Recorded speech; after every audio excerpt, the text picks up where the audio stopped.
Hello po sa buong kamusliman dyan. Ako po si Sagani Valiente.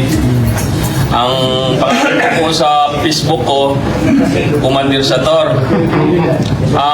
Humihingi po ako ng patawad sa buong mundo, sa lahat ng mga Muslim na ako po ay nakapagsalita ng hindi maganda.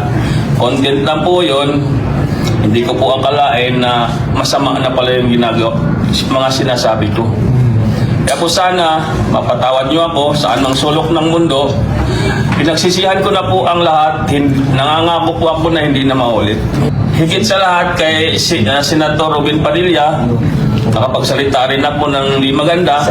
Senator, mabuhay ka. Sana mapatawad niyo po ako. Ako lang po inaasa ng pamilya ko. Natatakot po akong bumiyahe dahil sa ginawa ko. Hingi pa akong tawad sa lahat ng mga nakakakita sa video na ito. Sana po mapatawad niyo po ako. Maraming salamat po sa... Humihingi pa ako ng tawad para awa niyo na. Tapos puso po akong humihingi ng tawad sa inyong lahat, sa mga OFW, saan bang sulok ng mundo, lalong-lalo na kay Robin Padilla. Nakiuso lang po ako sa content, nakikigaya, sa Minister ng BAM, patawad po, lahat po, sa lahat po ng mga Muslim.